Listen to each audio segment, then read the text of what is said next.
Sanamente es una coproducción de CNN Chile con Fundaciones Rasmus y Grupo K.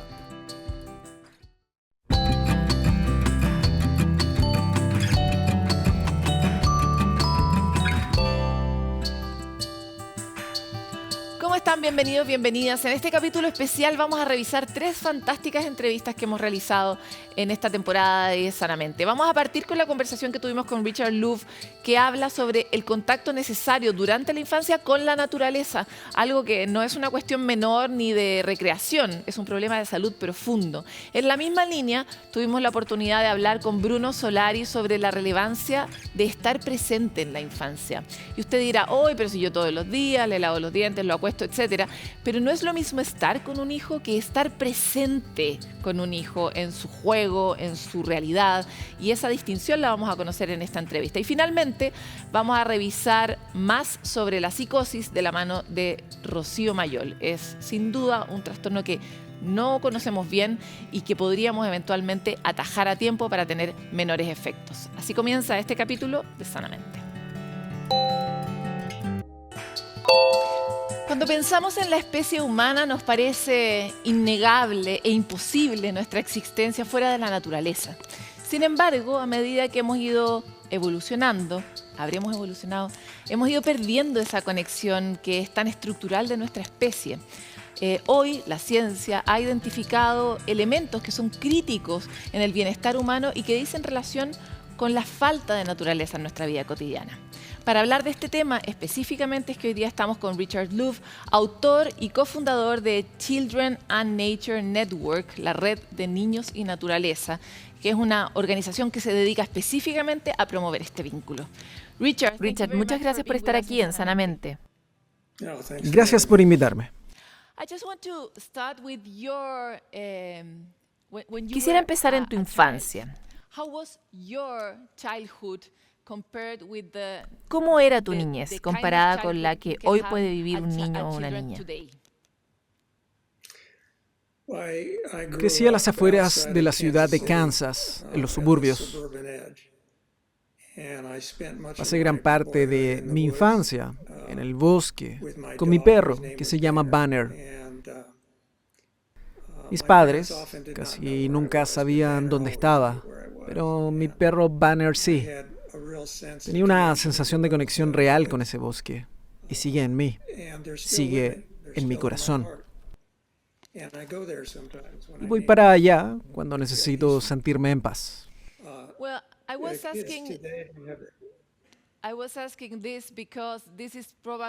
Te preguntaba porque esto es probablemente algo muy único. Hoy en día la mayoría de la población no tiene la oportunidad que tú tuviste.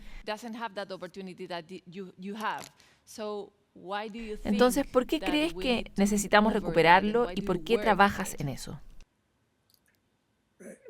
Ciertamente, no solo por la nostalgia y mi intento de repetir mi niñez en muchos otros niños. Eso no es todo. En 2005, cuando escribí Last Child in the Woods, presenté el concepto trastorno por déficit de naturaleza.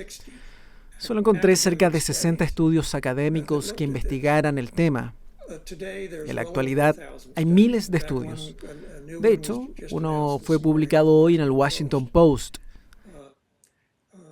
Hicieron un estudio de todos los ya existentes y nuevamente la conclusión es que estar en la naturaleza, tener una conexión con ella, ya sea estés en la ciudad o en el campo, es fundamental para la salud y el bienestar humano.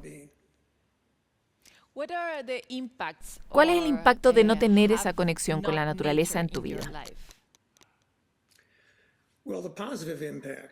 Bueno, el impacto positivo que te pierdes si no estás en contacto con la naturaleza incluye no tener déficit de vitamina D, la disminución significativa de la presión diastólica, disminución del estrés, del cortisol, prevención de diabetes, obesidad. Es una larga lista de enfermedades y problemas humanos que tienes más probabilidad de vivirlas si no has tenido la oportunidad de estar en contacto con la naturaleza, si hoy no tienes esa conexión con ella? Es literal un asunto de vida o muerte. La tasa de natalidad es mucho más baja en barrios urbanos en que no hay naturaleza.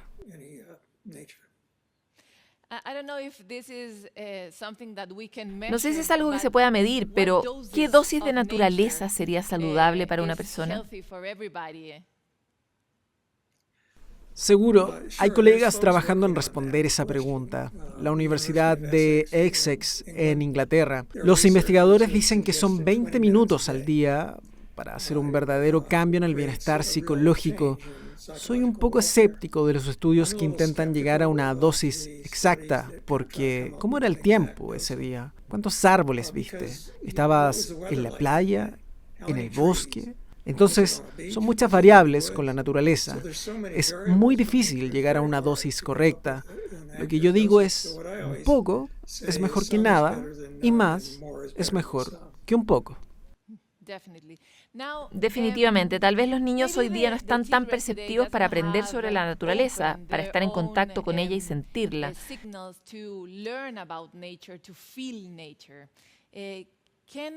¿Qué ideas existen y podrían ayudarnos a abrir sus ojos y estar más receptivos al estar en contacto con la naturaleza y recibir sus beneficios? Hay hartas ideas. Luego de escribir Los últimos niños en el bosque, publiqué Vitamina N por la naturaleza. Y son 500 maneras en que las personas y las comunidades pueden conectar a los niños con la naturaleza. Y adultos también. Para los adultos también es importante. Una cosa para recordar es que los seres humanos, la gente que investiga nuestros sentidos, ya no hablan de 5 sentidos, sino de manera conservadora hablan de 9 o 10 sentidos. Incluso, algunos científicos dicen que tenemos cerca de 30 sentidos y esos se atenúan cuando no se usan. Y hemos creado espacios en las escuelas y en los hogares donde los niños pasan más tiempo mirando las pantallas y cuando sucede eso, lo que estás haciendo es apagar tus sentidos para enfocarse en solo 2, que son los que necesitas para, supuestamente, navegar donde sea por el mundo a través de Internet. Eso es para mí la definición de estar menos vivo. Y no creo que ni un padre quiera eso para sus hijos. De acuerdo, pero ¿cómo puedo saber si tengo el trastorno por déficit de naturaleza? ¿Cómo puedo darme cuenta? Siempre soy cuidadoso con esa pregunta, porque en el libro dejo en claro que no es un diagnóstico médico. Tal vez debería serlo, pero no lo es aún. Es un tema importante y en el que muchas personas sintieron que no tenían un lenguaje para tratar el tema. No lo veo como una enfermedad de los niños o de un individuo, lo veo como una enfermedad de la sociedad, de la ciudad. Cuando las ciudades no tienen parques, en especial en las áreas más pobres, esto es muy común en Estados Unidos, es un tipo de enfermedad política. Soy muy cuidadoso con eso.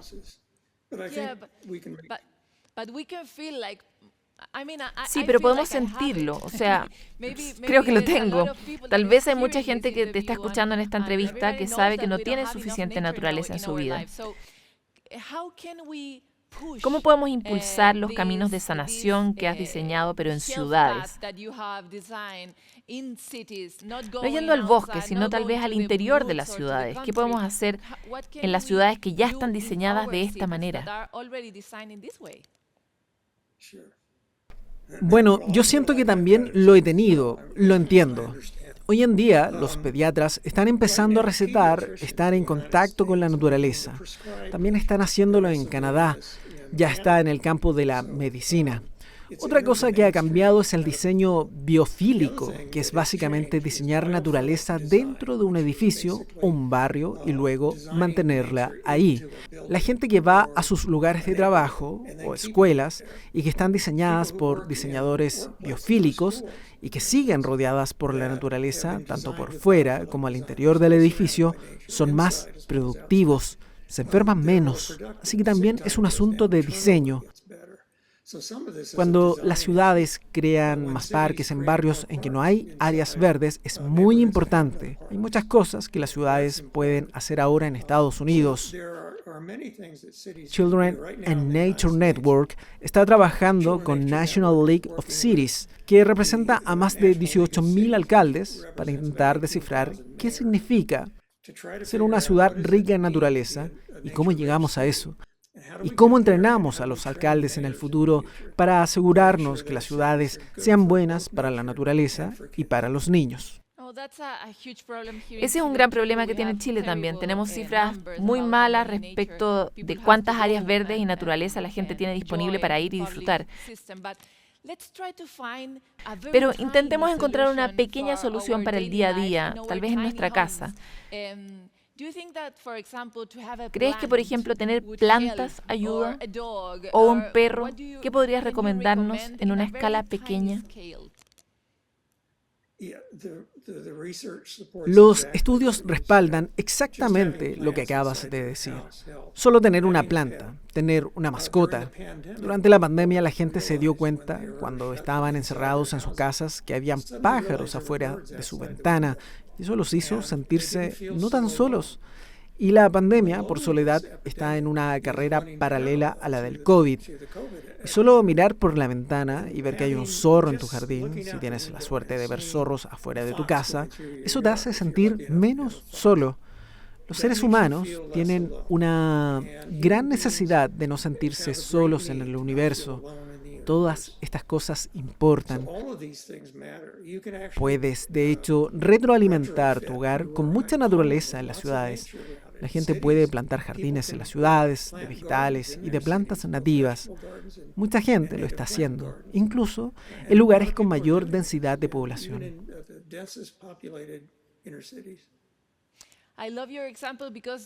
Me encanta este ejemplo que das, porque yo en la pandemia descubrí que en mi ventana tenemos este ciclo de distintos pajaritos que van a un árbol en específico y además nunca había notado que visitaban ese árbol.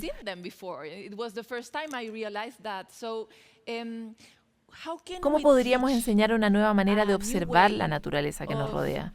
Tal vez ese árbol en el jardín o en la calle, que es muy común para uno, pero que uno nunca realmente mira. Tal vez en tu iniciativa tienes ideas para escuelas, para gente común en sus propias casas.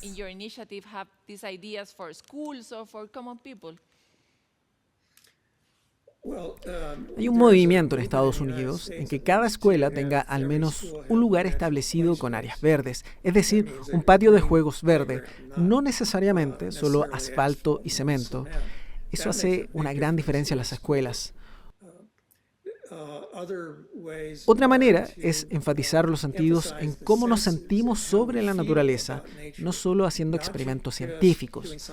La ciencia es importante, pero no lo es todo. Necesitamos enseñarle a los niños a sentarse en calma al lado de un riachuelo, al lado de unas ranas, esperando a que nazcan, y sentir lo que es ser una rana. Muchas de las cosas son así de simple. Bajar la intensidad, mirar, observar, escuchar. No estamos solos en el universo.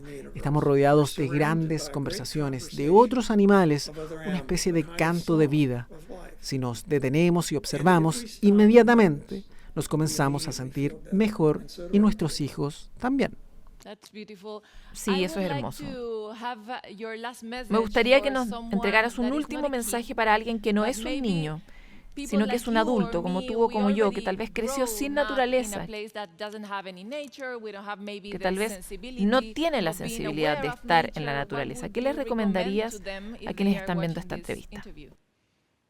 Nunca es muy tarde y sí afecta a los adultos. Mi segundo libro era sobre el trastorno por déficit de naturaleza en adultos y sí, les afecta.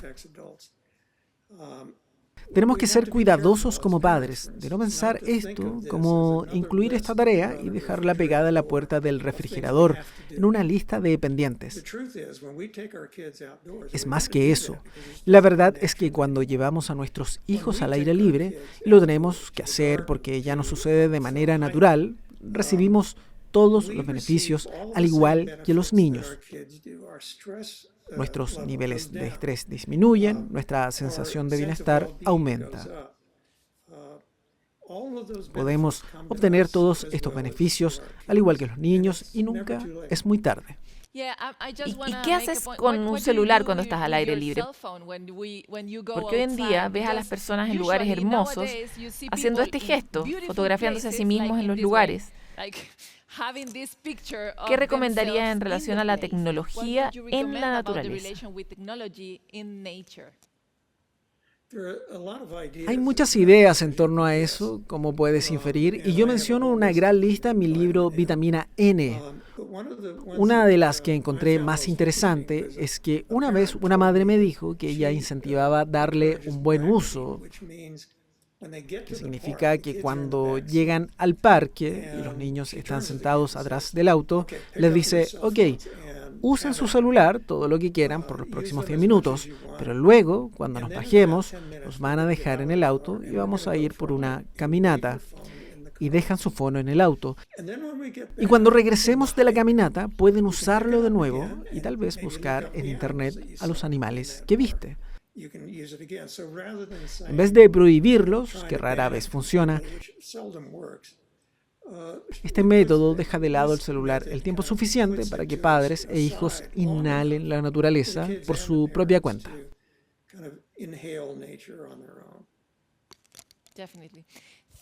Definitivamente. Muchas gracias, Richard. De verdad queríamos tener esta conversación contigo. Ha sido muy inspiradora y nos da algo de esperanza en este mundo tan difícil que estamos viviendo. Muchas gracias. Muchas gracias. Es muy lindo este tema de cómo las cosas sencillas, hablábamos en otros capítulos sobre la relevancia de la comunidad, en este caso sobre la relevancia de la naturaleza. Imagínense lo sencillo que puede llegar a ser resolver o mejorar nuestro estado de bienestar simplemente teniendo ciertas prácticas como dejar el celular cuando estamos en un lugar hermoso y perdernos esa selfie, pero ganar ese momento y esa salud, ¿verdad?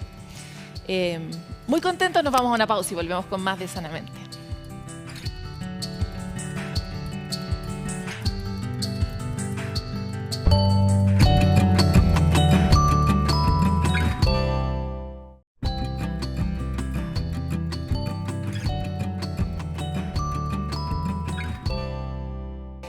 Usted sabe que a medida que pasa el programa más nos obsesionamos con la infancia y la cercanía, el cariño, la atención son aspectos que ya sabemos que son centrales en la vida, sobre todo en esa primera etapa. La repercusión que tiene cómo fuimos tratados durante esa infancia en el desarrollo posterior está muy probada por la ciencia también. Y es por eso que es tan importante ponerle foco y buscar nuevas herramientas. En este caso vamos a hablar sobre cómo el mindfulness, que este nombre, yo insisto, que cualquiera le va a poner otro nombre, pero que en el fondo es una técnica de meditación que nos puede ayudar a llevar la crianza de una manera distinta o con una conciencia diferente de cuánto estamos con nuestros hijos, cómo estamos con nuestros hijos y tal vez tener un mejor impacto en su desarrollo, ¿no? Para hablar sobre esto estamos hoy día con el psicólogo, director de la consultora Mindfulness y director del diplomado de Mindfulness para profesionales de la salud en la Universidad del Desarrollo, Bruno Solari. Muchas gracias por estar aquí, Bruno. Hola, mucho gusto y muchas gracias a ustedes. Hemos hablado tantas veces de mindfulness que lo que más me sorprendió fue esta posibilidad de aplicarlo en la vida cotidiana y en la crianza, ¿no? Que es una tarea que a los padres a veces nos parece como una tarea más, un peso, y casi siempre creemos que lo estamos haciendo mal. Exacto. O somos totalmente inconscientes y en realidad ni siquiera lo hemos pensado. Uh-huh. Entonces me encantaría saber cómo... ¿Por qué podría servir una técnica de este tipo y cómo se aplica en la crianza cotidiana? Ya, súper. Bueno, primero decir que, claro, la aplicabilidad es algo muy práctico y muy sencillo, que no sea un estrés más y que incluye la imperfección de nosotros como papás, mamás y equivocarnos todo el tiempo, como que incluye la amabilidad con nosotros. Yo creo que el gran paraguas tiene que ver con salud mental y actuar de manera más preventiva en la crianza, con herramientas muy sencillas que ayudan a potenciar la conexión,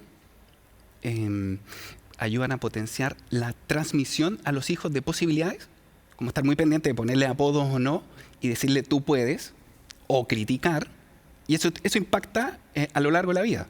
Acabo de tomar un libro de un neurólogo argentino que dice que cuenta la historia que iba a hacer una carrera a los 8 años y le fue muy mal y quedó con la idea, no sirvo para el deporte. Y más adelante en su vida empezó a andar en bicicleta, se esforzó y llegó a tener como un récord y dice, me tomó 40 años desafiar esa idea que quedó instalada de chico y decir, en realidad quizás fue un mal día, no es que sea malo para los deportes. Entonces, estar atentos como papás, mamás a lo que transmitimos y cómo nos conectamos es clave para la salud mental, es preventivo y nos ayuda a nosotros como papá y mamá a la satisfacción con la vida.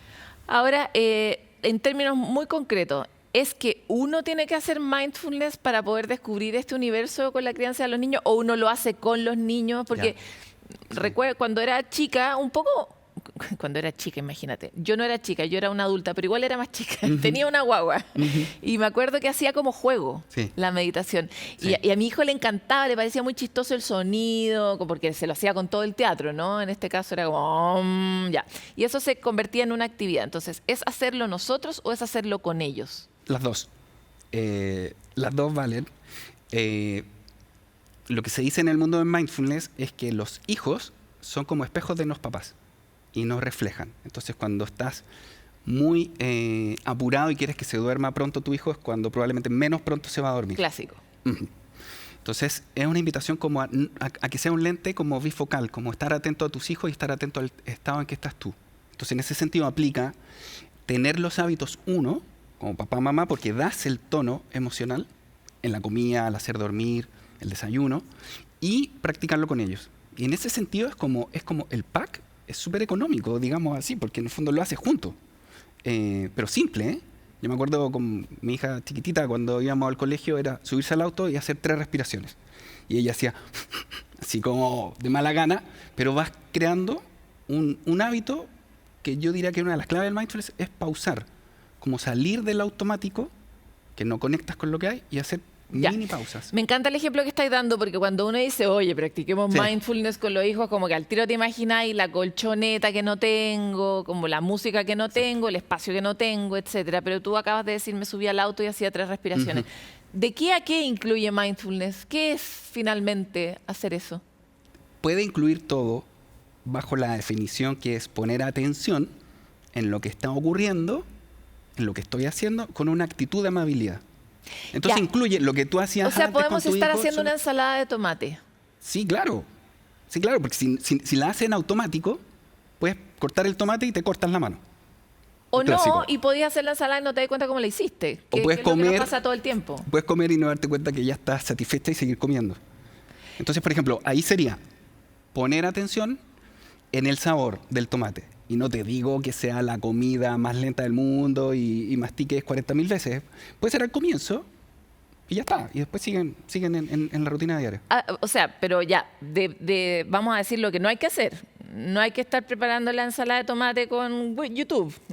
No hay que tener el celular en la mano. Hay que estar con el hijo, la hija. Y podría encontrar ciertos trucos, como por ejemplo leer el tomate. Como hay ciertas cosas de los sentidos que tal vez pueden ayudar, ¿o no? En el mundo del mindfulness, como que las claves son los sentidos y la respiración. Sensaciones corporales, sentidos y la respiración, porque te traen al presente. Ahora, lo que tú decías como de las cosas de no hacer. Mira, hay una línea de mindfulness de alimentación, para hacerte el símil, que dice que no hay alimentos prohibidos, porque como que genera más ansiedad. Sino que como moderación y como elección más consciente de lo que quieres comer. Yo diría lo mismo, o sea, el nivel de estrés es bastante alto, estamos todos ocupados, como pendientes del teléfono a veces, entonces que no sea como un plan de ser perfectos. Yo me acuerdo cuando hice una formación de mindfulness para niños y adolescentes, la primera clase, lo primero que dijo la profesora es, este no es un programa de perfeccionamiento de los niños, sino que es un programa para dar espacio a que sean más como son. Y eso incluye, bueno, el estrés, a veces andar corriendo y eso, pero si logras incorporar pequeñas pausas, es lo que te va transformando. Y la actitud de menos crítica, lo que decía al comienzo, como incorporar la imperfección. Ya, me encanta. Vamos dando ideas, porque tenemos esto de las 3 respiraciones. Podemos hacer una ensalada de tomate y ya. Y ponte tú que realmente nos queremos hacer una meditación como la de la tele, como la de Kung Fu Panda, ya. Entonces, ¿qué necesitamos y cómo se hace esa situación con un hijo o una hija? la idea es siempre hacerlo simple. Estamos con los alimentos, por ejemplo, hay otra que es súper simple también, que es que le pones el peluche o una piedrita pequeña en el ombligo, está acostado, y le dices que sienta cómo se levanta el peluche. Está jugando, pero está bajando la respiración. Y eso lo he hecho un montón de veces. Con mi hija y con otras personas que me invitan a sus casas a practicar ejercicio. Una vez lo hice con una hija preadolescente y como que ni escuchó, no sé qué. Después el papá me manda una foto de la niña que se había dormido con la piedrita en el ombligo. Cosas simples. La otra, que por ejemplo también al final del día, que está acostada y se lleva las manitos del corazón. Y sentir los latidos del corazón con la manito. Y lo puedes hacer tú también. Y bueno, es grato dormir. Y así, ¿no? Como simple. Hay una cosa, yo fui mamá muy chica, como te comenté antes, y ahora mucho más vieja, y lo que he empezado a decir una frase que me gusta, sobre todo porque me gusta lo que me pasa con ella, que es que mis guaguas son como mi meditación consciente. Sí. Que es como, he tomado la decisión de que llego y se me cae todo y como que tengo que mirarlo simplemente, ¿no? En eso, en contemplar a los hijos. ¿Qué hay ahí? Tal vez no para los hijos, pero para uno mismo e indirectamente para los hijos. Hablemos de mirar simplemente. Ahí hay una posibilidad, o muchas posibilidades tremendas todo el tiempo, como de estar más presente con los hijos. Y estar presente es escuchar lo que te dicen, verlos. También me pasaba con mis hijas pequeñitas que de repente descubren que salió una flor en el jardín. Tú vas caminando de memoria y, creció el pasto. Es porque están más conectados. Y eso puede ayudar mucho a que uno conecte. O la otra era que me gustaba hacer es que me llamaba mi hija y entonces decía, papá. Y yo le decía, ¿dónde estás? Y me decía, acá. Y era increíble. Eso es como un maestro o una maestra, porque siempre están acá. O cuando hablas por teléfono con tu hijo chico. Claro, ¿qué estás haciendo? Estoy hablando contigo. Claro, obvio. Sí. Esa como simplicidad nos puede ayudar mucho como papás. No, aparte qué difícil es estar acá. O sea, lo digo, yo creo que a muchas personas les pasa que es difícil estar acá. Estamos en un poco más adelante o en un poco más atrás en el problema o en la angustia que estamos sintiendo y no estamos acá, ¿no? Ahora, para dar un poco de contexto, es que estamos en una cultura que es muy demandante de nuestra atención. Y el tema que me interesa instalar es que la salud mental se cuida entrenando ejercicios de este tipo, que es estar más acá. Porque normalmente estamos en problemas que no están pasando o que ya pasaron. Y eso impacta el nivel de estrés, el sufrimiento y la salud mental. Entonces, en ese sentido, los hijos como que tienen menos historia encima y por eso les es más fácil a los niños conectar con lo que está pasando. Oye, y para partir de cero, me acuerdo perfecto un momento en mi vida en que me di cuenta que no estaba con mi hijo, que en ese momento tenía 7 años. Y fue un dolor de haberme dado cuenta que ya habían pasado 7 años. Si ese momento está ocurriendo ahora, alguien que lo está viendo, ¿de qué manera uno se hace como su autodiagnóstico? ¿Qué preguntas debería hacerse para saber si está o no está acá cuando está con sus hijos y puede tal vez empezar a hacer una ensalada de tomate de otra manera? Puede ser como escucharlo o contemplar, porque de repente uno vuelve a mirar a los hijos y están más grandes. O cuando se transforman en adolescentes. Y como verlo y reajustar. Me acuerdo un papá en unos talleres me contaba que para él fue súper impactante que llevó unos VHS de otra época a pasar a digital, a DVD. Y ahí se dio cuenta que sus hijos habían crecido. Claro. Eso es súper fuerte. Entonces como que tenemos oportunidades todo el tiempo, de verdad, de volver a conectar. Y los hijos, la hija, como que son... Mi experiencia y dando hartos talleres son súper agradecidos cuando uno conecta. Eso te iba a preguntar, ¿es reversible cuando uno ya lo hizo mal? Ya no estuvo, ya estuvo demasiado ausente, demasiado preocupado de otras cosas y de pronto se da cuenta y tu hijo o tu hija tiene, no sé, 9 años. ¿Es reversible? Sí, ¿la atención es algo que sana? Absolutamente. Lo que se dice mucho en el ámbito como de neurociencia de los últimos 30 años, el gran hito de descubrimiento es que el cerebro es mucho más moldeable de lo que se creía. Entrenable, plástico, reversible. O sea, hasta el último momento de la vida podemos estar aprendiendo y generando nuevas conexiones. Y podemos reparar lo que no hemos construido. Todo el tiempo, sí. Preciosa entrevista. Muchas gracias por esto y aquí consejos muy prácticos, ¿no? Si uno quisiera aprender más o enterarse mejor, ¿de dónde y cómo lo podría hacer? De este tipo de cosas, de cómo estar más presente a través de esta técnica con los hijos y las hijas. Hay harto en internet circulando, yo feliz de que me conecten. Escribí un libro que se llama Antonia ahora vive en 2 casas, que cuenta la historia para hijos acerca de la separación con la perspectiva del papá. En marzo voy a lanzar un libro de mindfulness para niños, o atención plena, que es otra traducción más amigable, atención plena para niños y niñas, actuando, o sea, dando el primer paso. Porque tiene que ver con generar nuevos hábitos. Estar acá se podría llamar el mindfulness. Bueno, muchas gracias por esta entrevista. Gracias a ti, mucho gusto. Me encanta cuando uno sabe que tiene un camino, ¿no? Que existe una salida, una forma distinta, que esa forma no es difícil y sobre todo que uno puede reparar los errores, porque coincido muchas veces con las madres hablando sobre las culpas que tenemos por no haber hecho lo que tal vez debimos haber hecho en algún momento cuando no sabíamos que se podía hacer de otra manera. Y por lo tanto, este tipo de momentos permiten reconstruir una historia o mejorarla. Así que con esta herramienta vamos a pausa y volvemos con más.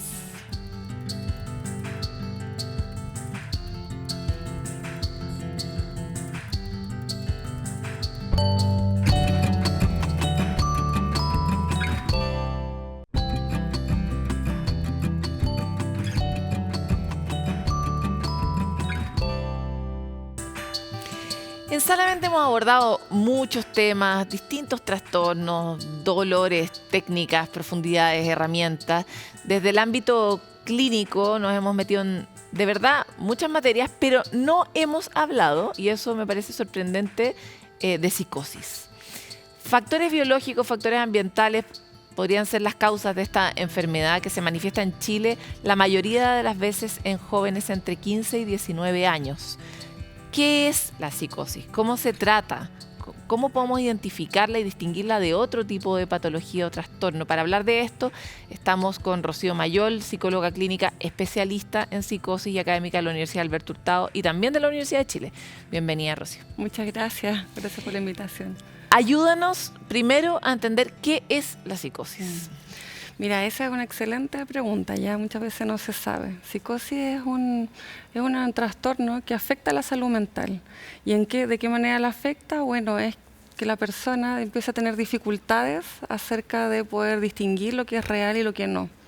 Entonces empieza a haber una distancia, ¿cierto?, con la realidad. Y empieza una serie, ¿cierto?, de cuadros sintomáticos asociados con esto, por ejemplo, percibir cosas que el resto no percibe, sentir cosas que el resto no. Percibir cosas que el resto no percibe, como hay un objeto volando aquí, o percibir cosas más sutiles que el resto no, como hay un olor a... Puede ser gradual, sí, es gradual dependiendo en la fase en la que esté. Entonces, en eso es bien importante porque hay una etapa previa antes que se manifieste el cuadro clínico como tal, y esas son señales que hay que tomar, porque nos pueden ayudar a tomar acciones más rápidas. Y esas señales son estas que tú dices, por ejemplo, que la persona empiece a sentir, tener alteraciones del pensamiento, como que las ideas se le desordenan, tener discursos que no son incoherentes, alteraciones de la sensación, el poder sentir cosas que no hay objeto para poder comprobar, se pueden escuchar voces, se pueden ver, es menos probable, pero también ocurre que se vean cosas que el resto no ve. Ahora, me parece muy complicado, pero más aún en la época que estamos viviendo como de la posverdad, ¿no? Porque estamos en un momento en que la verdad o lo real está aún más lejos de lo que pudo haber estado antes en la percepción humana, a propósito del impacto que tiene la tecnología en nosotros. Entonces estamos viendo desarrollos de grandes corrientes de ideas de cosas que no tienen que ver con la realidad, como por ejemplo los negacionistas, o lo podemos llegar a corrientes conspiranoicas, ¿verdad? ¿Cómo uno sabe que su hijo o su hija no está teniendo un cuadro psicótico, sino que más bien se metió en el grupo equivocado de WhatsApp o de Internet? Mira, sí, es interesante, pero ¿qué es lo que uno podría ver? Que esto no es particular, no es solo No está asociado a un tema solamente. Claro, no es solo un tema o no es solo un síntoma también, son un grupo. Entonces, que se ven cambios en la conducta. Por ejemplo, empieza el retraimiento social, el no querer compartir, el no querer mirar y hablar con otros. El que hayan cosas que, por ejemplo, no se pueden corroborar. ¿Ya? O sea, si yo te digo, mira, aquí estoy en un sillón gris, tú lo puedes corroborar y vamos a tener una realidad compartida. Cuando eso no ocurre, ahí vamos viendo que hay algo que se está distanciando. Que yo lo puedo, en el fondo, pueda corroborar con otros que estamos viendo más o menos, ¿cierto? Lo mismo. ¿Cuál es la prevalencia de esta patología en la población? Es de un 0,6% en la población general. Cuando hablamos de psicosis son varias. ¿Ya? La más conocida es la esquizofrenia, la que a veces tiene más cobertura. También la que se conoce poco, se hace difusión también, baja difusión. Pero esa es una de varias. O sea, ¿Y las otras cómo se llaman? Mira, están los trastornos afectivos bipolares con psicosis, hay depresiones con psicosis, existe trastorno esquizoafectivo. O sea, es un grupo, ya donde la más conocida yo podría apostar que es esquizofrenia, que es la que la gente cuando dice psicosis, sinónimo, pero no es lo mismo. Tiene cuadros y cursos distintos, pero forman un grupo. Es un grupo de trastornos. Pero la esquizofrenia es un tipo de psicosis. Es una de ellas. Y es la más extrema. Mira, no sé si la más extrema. No, es de estos cuadros, cada una tiene su complejidad. Ahora, imaginemos que estamos empezamos a entender que tal vez estamos viviendo esto. ¿Qué tratamiento tiene? ¿Es un tratamiento siempre medicalizado? ¿Cómo se avanza? Mira, depende de la etapa en la que uno la pesquise. Como les decía, entre antes es mejor. Hay más oportunidades, ¿cierto? Incluso podría no configurar el cuadro, ¿ya? O sea, la prevención. Tenemos una etapa de la prevención, donde ahí es la psicoterapia. La psicoterapia más recomendada es la cognitivo-conductual. Hay mucha psicoterapia, esta es la que está... ¿Por qué se recomienda eso?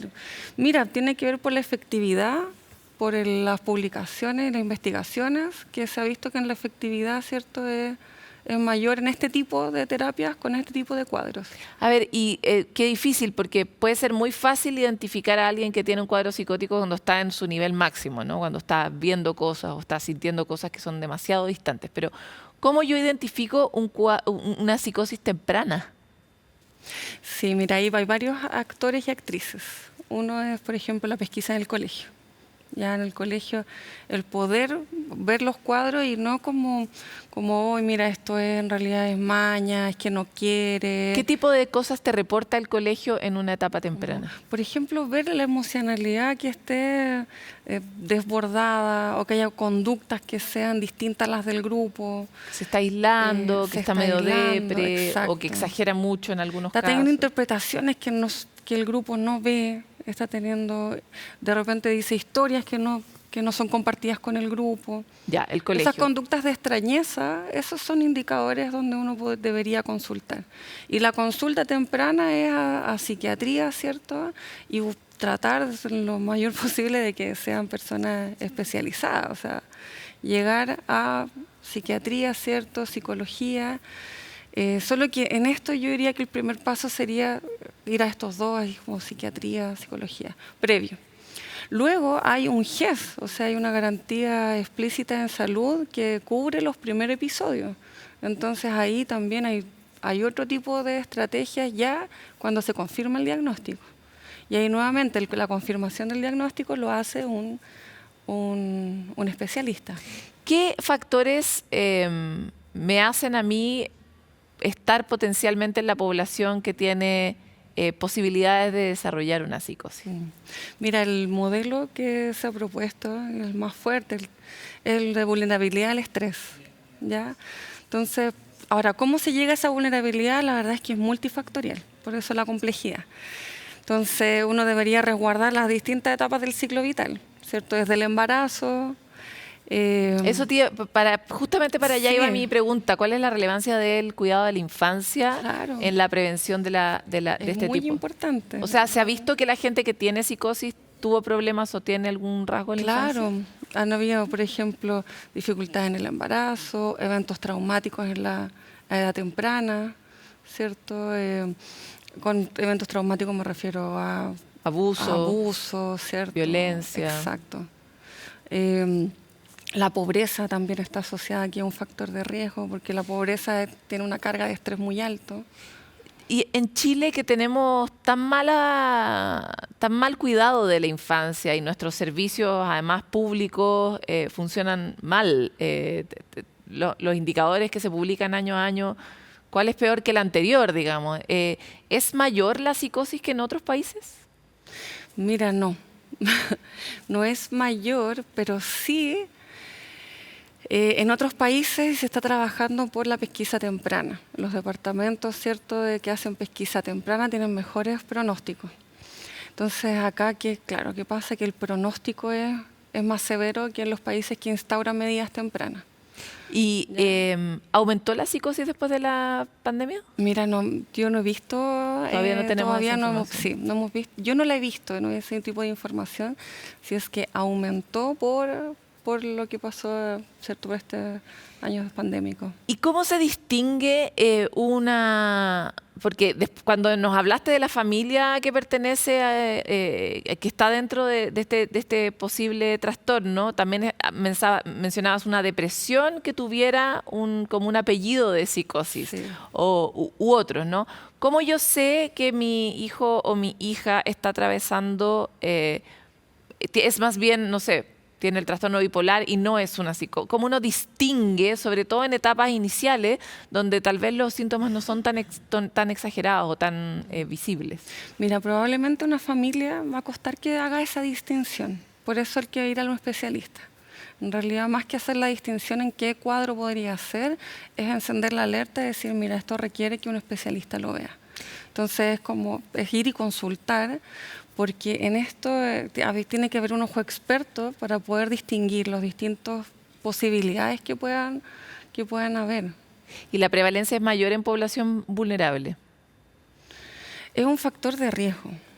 Es un factor de riesgo. Y de hecho hay un estudio chileno bien interesante que muestra cómo la pobreza incide en la prevalencia en psicosis. Entonces, en ese sentido, y ese es uno de otros factores. Cuando tenemos este modelo de vulnerabilidad al estrés, quiere decir que nuestra biología, ¿cierto?, tiene como en este gran edificio hay algunas partes que estarían, ¿cierto?, más débiles o que les faltaría más fuerza, ¿cierto?, o que no están, y que cuando yo voy poniendo peso, ¿qué es lo que hace? Esta base se cae. Entonces, dependiendo de cómo es mi base, es que cómo yo voy a reaccionar a esos eventos estresantes. Ya, y desde ese punto de vista, ¿cómo construimos una base resiliente frente al estrés? Mira, bueno, aquí son hay que hacer ver distintos focos, ¿cierto? Entonces tenemos, bueno, alimentación, ¿cierto? Entornos que sean tranquilos, ¿cierto? Que estén exentos de violencia. También dentro de las familias, el buscar el apoyo familiar para ella, manejo parental. En los colegios también tenemos un soporte. Evitar el consumo de drogas. La droga es un detonante, es un gatillante. Entonces, evitar el consumo. ¿Todas las drogas son igualmente peligrosas para la psicosis? En la vulnerabilidad de estrés, sí. Uno debería evitar las drogas. Sí, debería evitarla. ¿Y por qué se desencadena principalmente entre los 15 y los 19 años? ¿Hay algo en el cerebro que hace que eso se rompa en ese momento? Sí, de hecho se ha hablado del cerebro adolescente. Hay muchos cambios conformacionales a nivel cerebral, de la actividad cerebral, hay hormonas también participando. Entonces el cambio biológico que hay en esa etapa es lo que hace que sea una etapa de vulnerabilidad, pero también una ventana de oportunidad. Entonces, esto que nosotros podemos ver, mira, puede ser un periodo crítico, también puede ser una ventana de oportunidad para intervenir y apoyar. Por eso la psicoterapia, el consultar, ¿cierto?, y el tener entornos resguardados ayudaría en esto. Rocío, te quiero agradecer por esta entrevista. Realmente es un universo que no habíamos explorado, así que gracias por estar aquí en Sanamente. Gracias a ti por la invitación y por abordar este tema. Fantástico todo lo que vimos durante este capítulo, pero antes de irnos, porque se termina, pero queremos dejarlo con sabor a más, les queremos recomendar otro espacio bueno para nuestro bienestar general, y es la Red de Apoyo Psicológico Feminista. Esta organización promueve que la salud mental también tenga una perspectiva de género a través de talleres, capacitaciones y atenciones psicológicas. Si quieren ustedes obtener más información, pueden ir al sitio web www.redpsicofem.com. Esto no es una causa de las mujeres, es una causa de la sociedad en general. La perspectiva feminista o la perspectiva femenina respecto de cómo nos impactan a nosotros las cosas distinto de los hombres es algo que ha quedado debajo de la alfombra a través de la historia. Y por eso es tan urgente que hombres y mujeres, todo el mundo, se capaciten en estas distinciones para que más rápido logremos tener una sociedad más justa y que vea toda la diversidad que la constituye. Nos vamos, pero volveremos con mucho más de Sanamente en otro capítulo, así que acompáñenos.